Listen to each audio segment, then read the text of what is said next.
Today I will tell you a story that took place in the American West in 1877. They threw stones at a young woman, calling her the daughter of a hanged man. They wanted to drive her out to break her, but then out of the crowd a rancher stepped forward. He didn't draw his gun, didn't waste words. He spoke just one line that silenced the whole town. "I don't need a virgin. I need the woman everyone tried to break and failed." And from that moment on, a buried secret began to rise, a secret that would change both of their lives forever. If this story touched your heart, subscribe and stay with us, so these Wild West memories never fade away.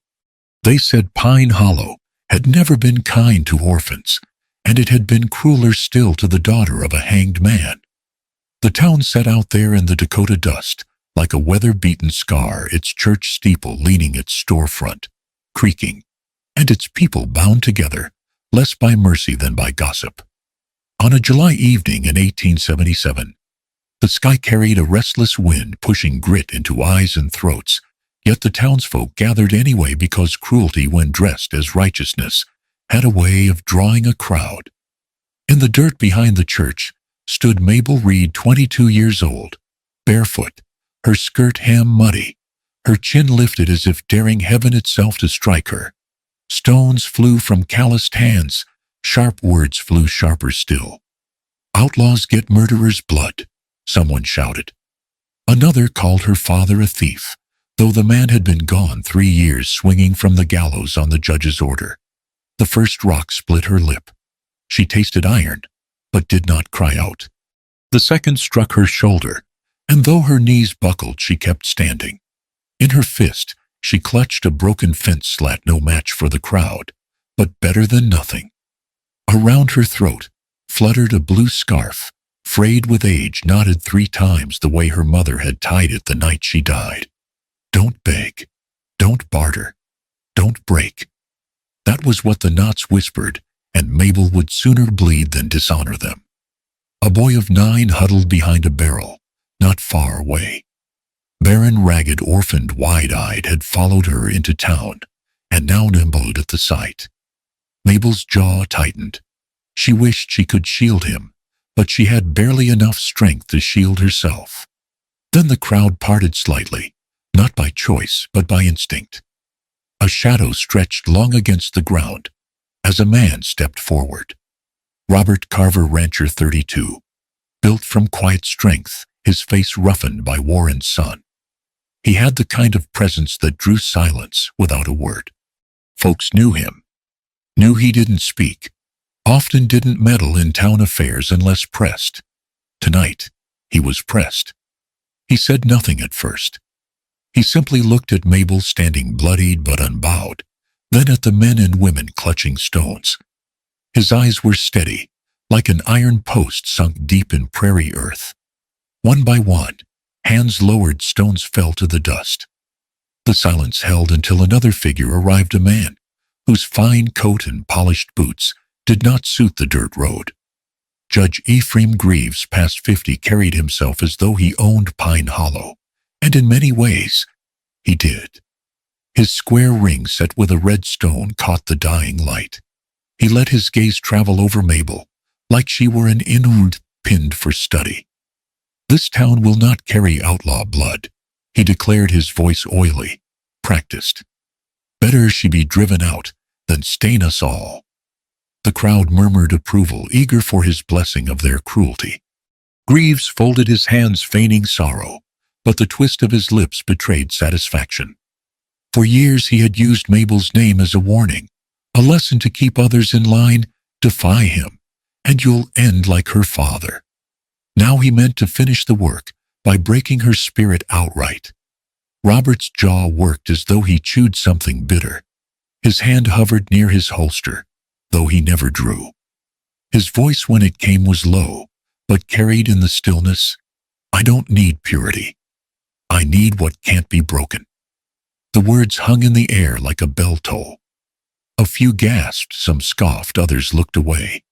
Mabel herself felt her chest seize tight, not from pain, but from something she hadn't expected to be spoken of, not as she, not as filth, but as unbreakable. For a heartbeat, her grip on the fence slat eased. It was not safety he offered, nor pity, but recognition. And that was rarer than gold. Greaves sneered, his eyes cold as stone. "You'll ruin yourself siding with her, Carver. And when you fall, no one will lift you." He flicked his hand, signaling the deputy to disperse the crowd. People drifted back into the dusk, muttering, unsatisfied but unwilling to stand against Robert's stare. The dust settled, lanterns glowed weakly in the windows, and the church bell tolled once before falling silent. Mabel stood alone in the street, blood on her cheek, the blue scarf trembling in the breeze. Robert stepped closer, offering his coat. She shook her head. At first, pride was the only thing she owned, but when she saw Barron's thin shoulders quivering behind the barrel, she relented. She let Robert drape the coat around them both, and for a moment, the boy stilled. Robert walked them as far as his ranch gate. He didn't ask questions, didn't offer pity. "Barn's dry," he said, tipping his hat. "Better than the street." "I'll take the hayloft," Mabel answered, voice steady though her throat burned. "As you like." He did not press, only nodded. And she walked past him, without another word, Barron clinging to her skirt. That night in his house, Robert lay awake, long after the lamps burned low. Sweat cooled on his skin though the night was hot. Dreams came as they always did, the news, the mob, the choking gasp of a man dragged to the gallows. He saw himself in the crowd, signing his name as witness, powerless to stop it. And in that dream, like always, the judge's red stone ring glinted in the torchlight. Morning broke harsh and bright. Mabel rose from the hayloft, brushed straw from her hair, tied her blue scarf tight again. She reached for it, and frostiot. The scarf was gone. The barn door stood ajar, a footprint in the dust just outside. Panic flared sharp in her chest. That scarf had been her mother's last gift, her one talisman against the world. Now stolen. She stumbled into the yard, eyes wide, searching. Robert came from the corral, wiping his hands. "What's wrong?" "My scarf," she said, breathless. "It's gone." He frowned, scanning the yard, then the horizon, where Pine Hollow's church spire cut the sky. Something tightened in his gut. If the town had taken it, if Greaves had ordered it, then this was more than theft. It was a warning. Robert touched the brim of his hat. "We'll find it." Mabel shook her head, fists clenched. "It was all I had left." Her voice cracked, though she tried to keep it steady. Behind them, Barron tugged at her sleeve, his eyes wide with a child's fear. He didn't need words to ask the question: if they could steal her scarf, what would they take next? The wind carried no answer, only dust and the toll of a distant bell. The prairie had its own way of keeping time. Days began with the bray of mules and ended with the creak of windmills groaning in the dusk. At Robert Carver's ranch, summer settled heavy, laying heat across the fields and dragging the hours long. It was in those hours that Mabel Reed remained. She could have walked back to the town that despised her, but instead, she rose each morning, brushed straw from her hair, and took to work as though she had been born to it. Robert hadn't asked her to stay. He hadn't needed to. The unspoken pact was plain labor for shelter. She rose before the sun, pulled water from the well, and swung an axe into wood until her hands blistered. He saw her shoulders stiffen under the strain, yet she never once complained. In the evenings, she mended harness straps, her fingers nimble with needle and thread, the same scarfless neck bowed under lantern glow. Robert worked beside her, saying little. He had learned long ago that words could be wasted, but presence could carry weight. When a wagon wheel cracked, they lifted it together. When a fence post splintered, she steadied it, while he drove nails. She looked at him, sometimes with suspicion, sometimes with something else she didn't name, and he in turn kept his gaze respectful, as though aware her pride was more fragile than her bones. Trust, if it could be called that, grew slow, like prairie grass after fire. But not everyone at the ranch welcomed her. Jason, the ranch hand Robert had trusted for years, watched with eyes like a coiled snake. Jason had worked hard under Carver, yet he resented the quiet authority that Robert carried. Seeing Mabel, daughter of a hanged man, no better than dirt in Jason's mind, sharing the same work and sweetness as himself, lit a fire of envy inside him. "She'll curse this place," Jason muttered to another hand at the well. "Outlaw's blood brings ruin. You'll see." And like burrs in a horse's tail, the word spread. Whispers in town claimed Robert had taken Mabel into his bed, though no such thing had passed. Rumors sharpened, carving her image darker with each telling. By the time Sunday came, folks eyed Robert in the church pews with suspicion, as if his shadow had already blackened the floor. Mabel heard some of it, caught in the way women turned their shoulders at her in the general store. She clenched her jaw and carried on. Pride had always been her only shield. But Barron, trailing at her side, asked quietly, "Why do they say such things?" She brushed his hair with her hand, answered, "Only because they're afraid." She did not say of what. One evening, as dusk fell purple over the pastures, Barron sat on the porch step whittling a stick. His voice was careless, the way a child's confession often is. "I saw Judge Greaves last night," he said. "Out by the creek." He was talking to Jason.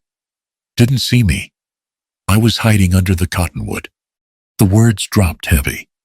Robert's head lifted from the saddle he was oiling. "You're certain?" Barron nodded, chewing at the splinter in his hand. Jason gave him something. Couldn't see what. Judge had that red ring shining like a coal. They talked low. Then Jason spit in the grass. Mabel stiffened. The air seemed to still around them. "Greaves doesn't come this far for nothing," she murmured. Robert's eyes narrowed. He thought of the missing scarf, of Greaves's smirk in town. He thought of Jason's growing insolence, his whispers. Something festered beneath it all, and Robert's gut, tuned by years of soldier's instinct, told him it stank of deceit. That night, sleep eluded him. The ranch groaned in the dark wind, rattling shutters, cattle shifting restlessly. He rose before dawn, lantern in hand, to check the tack room. It was habit, soldier's restlessness. Yet what he found was not habit's reward. Behind a loose board in the wall, wrapped in oilcloth, lay a ledger. He drew it out, fingers brushing the coarse fabric, and unwrapped it on the workbench. The leather cover was scuffed, the corners stained. When he opened it, the pages told their tail numbers, names, boundaries, land.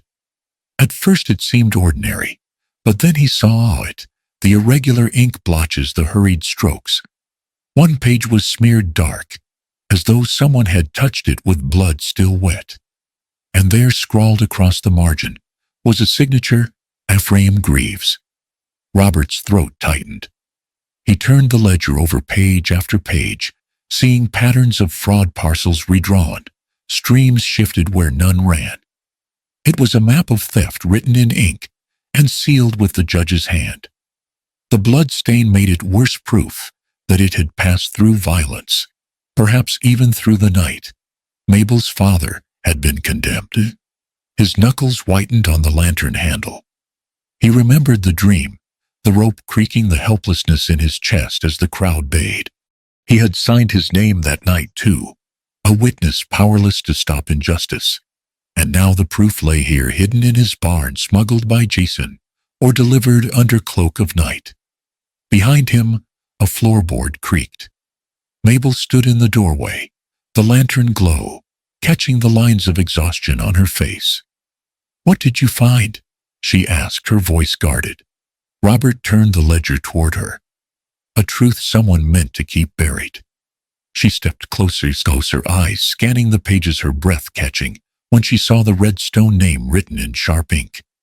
Her hand brushed the smear of blood, recoiled, as if it still burned.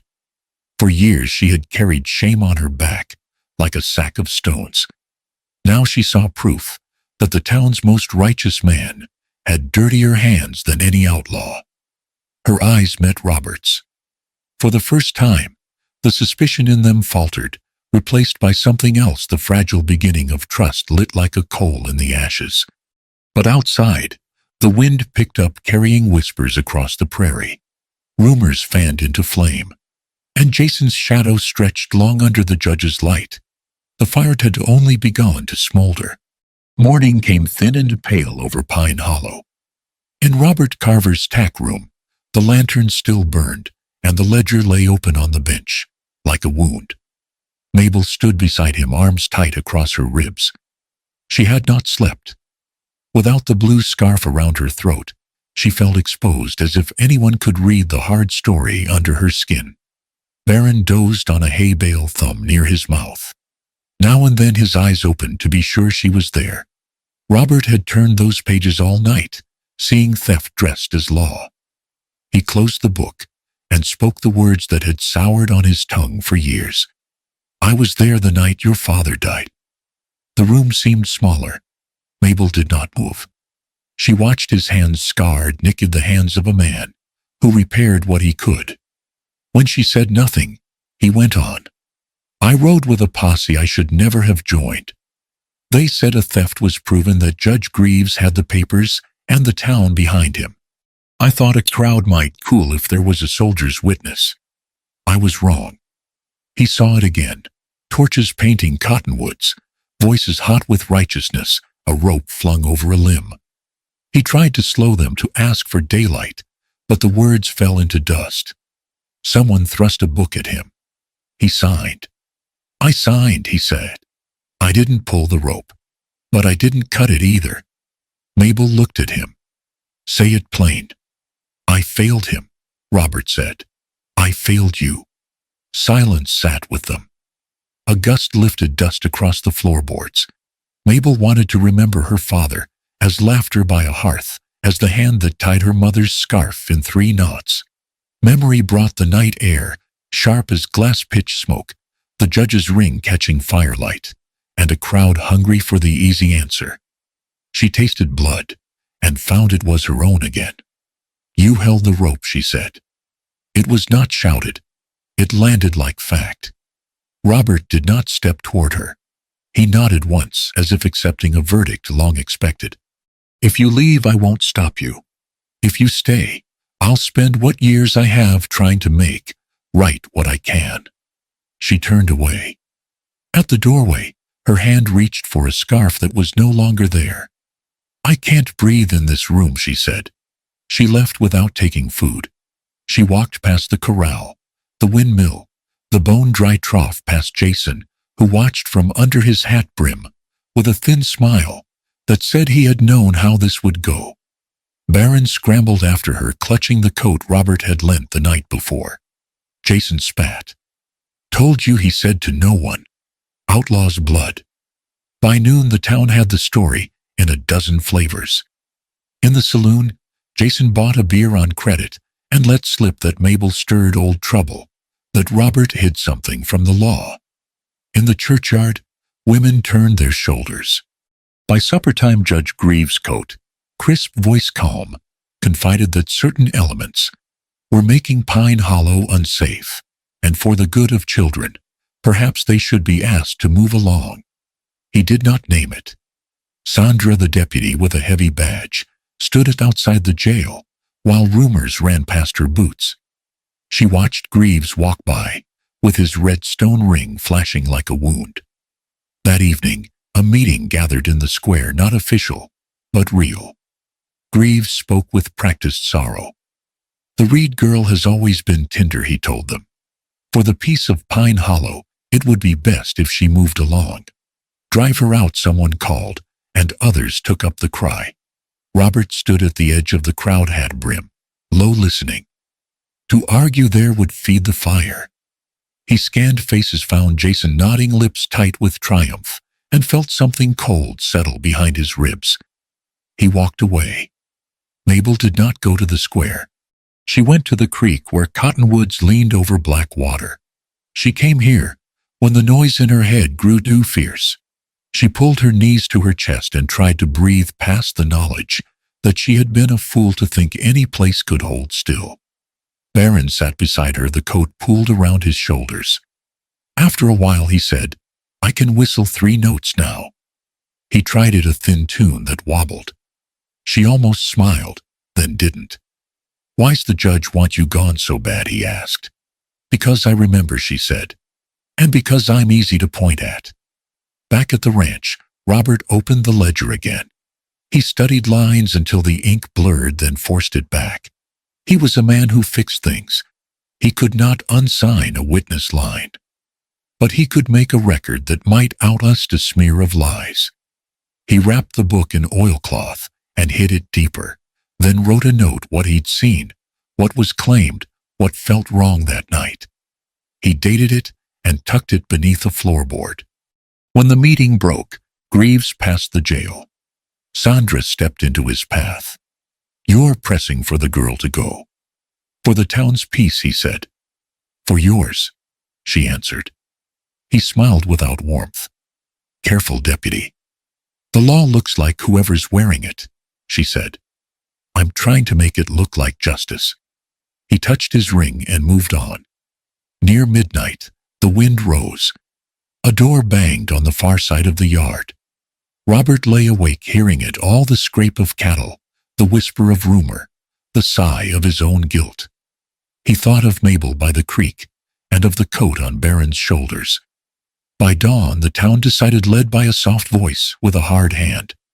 A notice, not official, but posted, appeared on the church door. Persons of a disruptive character were advised to depart Pine Hollow by week's end. No names. Mabel read it, with a face like stone. "Where will we go?" Barron asked. She did not answer, not yet. The knots her mother had taught her pulled tight, around a throat, now bare. Don't beg. Don't barter. Don't break. Behind them, Robert folded the notice and slid it into his coat. He could not give her back the scarf. He could not change the dream. But he could stand when the town bent. The day had not yet warmed, and the fire under Pine Hollow was burning. The prairie night has its own kind of silence, one that presses against the ribs and makes a man hear things he'd rather forget. That silence was broken in Pine Hollow when the news came quick, and panicked Barron was gone. The boy had last been seen near the mercantile, carrying a scrap of bread Mabel had pressed into his hand. By dusk he had vanished. A woman whispered she saw him shoved into a wagon behind the saloon. Another swore she heard him call out before being smothered. Fear clung to the streets like smoke, but fear never ran on its own. It always had a master. This time it was Judge Greaves. Robert Carver heard it first from Sandra, the deputy. She rode hard for his ranch. Her horse lathered her face hard as iron. "The judge's men took the boy," she said. "If we don't move now, they'll bury him as deep as the truth he's hiding." Mabel stood at the porch when the word struck. For a heartbeat, she couldn't move. Then she pressed her fists against her skirts, chin raised. "We go tonight," she said. No plea, no tremor, just resolve, sharpened to a blade. Robert looked at her, saw the fire where despair had burned, and nodded. They rode under a harvest moon, its pale light spilling over cottonwoods and fence lines. Sandra led with steady reins, revolver at her side. Robert rode heavy in the saddle, eyes scanning shadow from habit, born of war. And Mabel rode too, her back straight, her jaw set, her scarfless throat bare to the wind. She had no weapon, save Robert's spare Colt in her skirt pocket, and the courage her mother's knots had left denied her. They reached the outer fence of the Carver's spread, where the land sloped down toward the creek. A lantern glowed there, swinging from a post. As the horses drew near, a figure stepped from shadow. Jason. His face was grim, lips twisted with triumph and bitterness both. In one hand he held a rifle. "Should have known you'd come this way, Robert," he said. "Always the hero, always the martyr. But this time you won't leave breathing." Sandra lifted her revolver, but Jason leveled his rifle at Robert first. His eyes darted toward Mabel. filled with a hate that burned hotter for the defiance she carried. "Outlaw's blood has no place here," he spat. "You've shamed this ranch bringing her in. Better it's mine than stained with her shadow." Robert slid down from his saddle, slow hands loose at his sides. "It's still my land, Jason. You want it. You'll have to take it over my body." "That's the idea," Jason said. The moment stretched. A whippoorwill called in the distance. The lantern's flame bent in the wind. And then Mabel moved. She stepped down from her horse, Colt trembling in her hand. For a breath, she felt her father's rope around her throat, her mother's scarf gone, the town's stones at her back. But she also saw Barron's small face, his eyes wide in the dark, and she knew this moment was hers to claim or to lose. Jason shifted finger, tightening on the trigger. "Stay back, girl," he warned. "You'll go in the ground with him." Her voice came clear, stronger than she expected. "Not tonight." The Colt bucked. The shot cracked against the stillness, echoing through the prairie night. Jason cried out, staggered, the rifle dropping from his hand. He clutched his shoulder, blood blooming hot through his shirt, and fell to his knees. He was not dead, but the fight left him. Sandra was there in an instant, kicking the rifle aside, wrenching his arms behind him. The cuffs clicked loud in the night. "Enough," she said, voice like judgment itself. She looked at the gathering shadows, neighbors drawn by the gunshot lanterns, bobbing as they approached. "You all saw it," she called. "She saved his life. She saved Robert Carver." The murmurs rose, uncertainty rippling through the crowd. Some had shouted for Mabel's blood only days before. Now they saw her standing with smoke curling from the Colt, not broken, not begging, unbent. And Robert, standing beside her, alive, because she had acted.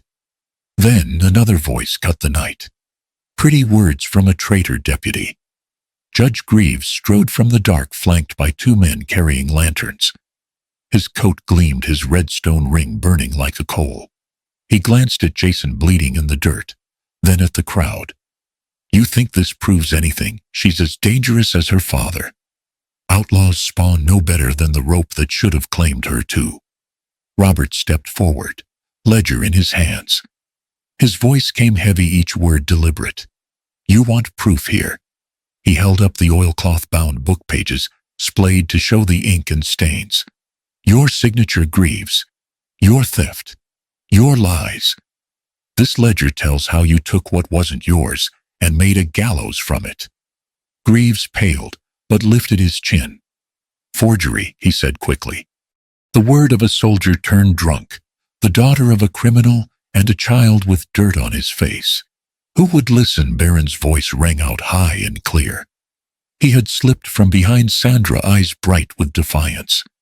"I saw you," he said. "Saw you meet Jason by the creek. Saw your red ring shine in the dark." The boy's words cut sharper than any blade. The crowd gasped, heads turning, eyes narrowing on the judge they had long obeyed. And Robert, seizing the moment, spoke the truth he had carried too long. "I signed as witness the night her father swung. I thought it was law. But it was murder, and you ordered it, Judge." The silence that followed was a different kind of heavy, the kind that shifts power from one man's hand to another's. Greaves opened his mouth, but the crowd no longer looked at him with trust. They saw the ring, the ledger, the boy's wide eyes, and the woman still holding a smoking Colt. They saw enough. Sandra stepped forward, revolver steady. "Judge Ephraim Greaves," she said, voice carrying. "You'll come with me." The men at his side hesitated, their loyalty cracking under the weight of public eyes. Greaves sputtered, then turned as if to flee. But the crowd closed in, blocking his path, voices rising not in cheers but in condemnation. For years they had been afraid. Tonight, they saw fear in him. Mabel lowered the Colt, her hands shaking now that the moment had passed. Robert reached for her, steadying her wrist. His touch was gentle, reverent. "You did what I couldn't," he whispered. "You stood." Her throat tightened. She had not begged. She had not bartered. she had not broken. Dawn in Pine Hollow came thin and blue, the kind of light that makes a town look smaller and a man's choices larger. By sunrise, word had carried from porch to porch. Judge Greaves sat in the two-cell jail with his coat folded on a peg and his ring logged as evidence. Sandra, the deputy, had locked the door herself and written his name into the book with a hand that did not shake. Jason, bandage red at the shoulder where Mabel's bullet had torn through, lay on a cot under the doctor's eye. When he woke cursing, Sandra was there with cuffs and the calm of a winter pond. "You'll answer for what you did," she said, not unkindly, but without a crack to pry eye at. By noon, the notice on the church door, the one advising disruptive persons to leave Pine Hollow, had been pulled down. No one claimed the honor of tearing it. It was simply gone, the nail holes showing like healed scars. Women at the Mercantile no longer turned their shoulders when Mabel passed. They didn't smile, not yet, but their eyes slid off her like rain from oiled canvas instead of sticking like burrs. That was its own kind of change. Sandra rode out to Robert's spread with a burlap sack of seized things, a coin purse that wasn't Greaves's, a brass seal, a folded map with fresh ink, and at the very bottom, like a cut piece of skia blue scarf. "Found in his desk," she said. "Filed as lost property. I reckon he liked the power of keeping it." Mabel took the scarf into both hands. She did not put it on. She held it the way a person holds a letter from the dead, letting the weight of it travel up her arms and into her chest. The 3 knots sat where her mother's fingers had tied them years ago, small, tight, true. Don't beg. Don't barter. Don't break. Robert watched her from the barn door, hat in hand. In his pocket lay a page he had written the night before, his own statement, signed and dated, naming what he'd seen the night her father died, naming his shame, naming the judge's hand. He had thought he would carry that truth alone until the grave. Now he understood a different kind of work truth as timber for a gate that others might pass through. "Folks are gathering," Sandra said, tipping her chin toward the lane. She had not called them, but Pine Hollow came anyway, quiet, curious, held by the gravity of what had shifted. Men with dust still on their boots, women with flour on their sleeves, the preacher with his collar limp from the heat. They took places along Robert's fence line, as if church had moved there for the day. Greaves wasn't among them, of course, but his absence seemed louder than a sermon. Even the wind behaved, brushing the tops of the grasses without daring to speak.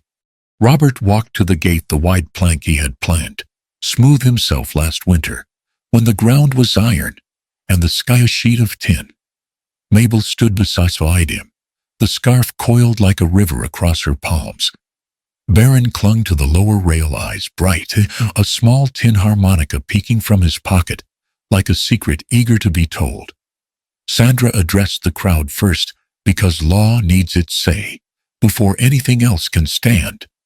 "Judge Greaves will be transported to the territorial circuit," she said. "The ledger and the ring will be entered. Jason Boone is under arrest for conspiracy and abduction of a minor." She paused, letting those words seat themselves. "You saw what you saw last night. You saw who held a gun and who chose to lower it. You saw who stood between a town's fear and a boy's life." A murmur moved through the people, not loud, but different from the old kind. It did not scrape. It sifted. The preacher cleared his throat. His voice wobbled before it found itself. "I have been slow," he said. "I took money to fix a roof and let rot climb the walls of my courage. I ask forgiveness." He looked at Mabel and then away, the look of a man who has learned his sermon from the people he failed to defend. Robert set his hand on the gate plank. He had spent years saying little. He knew that the right words land once and stay put. He looked to Mabel, and when she didn't look away, he turned to Pine Hollow. "I ain't ever wanted the kind of life that looks good from a distance and comes apart up close," he began. His voice was low, the way it was on branding days, steady even when the work hurt. I won't speak to what you think of me or of law, or of what we did and didn't do. I'll speak to this. He lifted his chin, the lines at his eyes deepening like cuts that had healed clean. I don't need a virgin, he said, and the words carried to the road and back. I need the woman this town tried to break and failed. The sentence didn't land like thunder. It landed like rain on dry ground. You could see people breathe easier without knowing they had been holding their breath. You could see Mabel's fingers loosen on the scarf, then curl again, not from fear, but from a different kind of trembling. She stepped forward, small and enormous at once, and raised the blue scarf so all could see.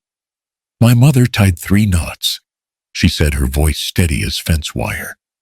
Don't beg, don't barter, don't break. She fixed the scarf to the post of Robert's gate, each knot snug under her thumb. Then she made a 4th slow as prayer. This one is choose love. The sound it made was nothing. The sound it made was everything. It was cloth, and it was covenant. Baron's harmonica squeaked by accident, and then found a note. He pressed it to his lips with 2 careful hands, and blew a line as straight as the horizon, thin, brave, true. Folks smiled without meaning to. A woman wiped her cheek with the back of her wrist. A man who'd thrown a stone behind the church a week ago took off his hat and held it to his chest as if remembering there was a heart under there after all. Robert reached into his coat and drew out a branding iron head he'd kept wrapped for years, a star with its points hammered straight. He'd heated the thing at dawn, guessing this moment might come, and now the metal still held a dull heat that fogged in the cold air pooling from the creek. He set its face to the gate plank beside the scarf. Smoke rose sweet and bitter, the wood hissing as it took the mark. When he lifted the iron, the star showed clean. Mabel took the hammer and chisel from his hand. Together they cut their names all under the star, no bigger than a mite's thumb. Nothing you could see from the road, everything they would see every time they came home. Clouds had been gathering all afternoon without fuss. As the last chip fell from the plank, the first snow of the season began flakes, soft as lint from a wool coat. People tilted their faces to it, like thirsty cattle to a trough. Pine Hollow had known dust and heat, and the sting of its own cruelty. Now the air cooled enough to carry a different taste. Sandra touched the brim of her hat and turned back toward town with her prisoner and her papers. The preacher lingered to help lift a rail that had sagged in the summer's sun. 2 boys took turns tossing pebbles at a fence post and missing on purpose. No one hurried. Mabel stood with her palm on the new star, feeling the faint warmth in the wood. Robert's hand found the back of hers. It was not a claim. It was a staying. You sure, he asked so soft, it would have been easy to pretend she hadn't heard. I'm sure, she said. Then quieter for him alone. I don't know all the ways to be loved, but I know how to stay. He nodded as a man nods when he's heard the only answer that matters. The scarf's ends fluttered 4 knots, holding against the wind. Baron's harmonica drew another careful note, then a second and a third that almost made a melody. He grinned at the sound of his own courage. A town isn't changed by a day, and a past isn't swapped for a clean shirt. But Pine Hollow had shifted on its feet, and that was something. Some would forget themselves and have to be reminded. That's the way of memory and men. Yet there on the Carver gate stood a proof the weather could not erase, a star, burned straight, a blue scarf tied in 4 2 names, cut small, and a song thin as a thread, sewing the evening together. They were not pure. They were not new. They were chosen, and they were staying.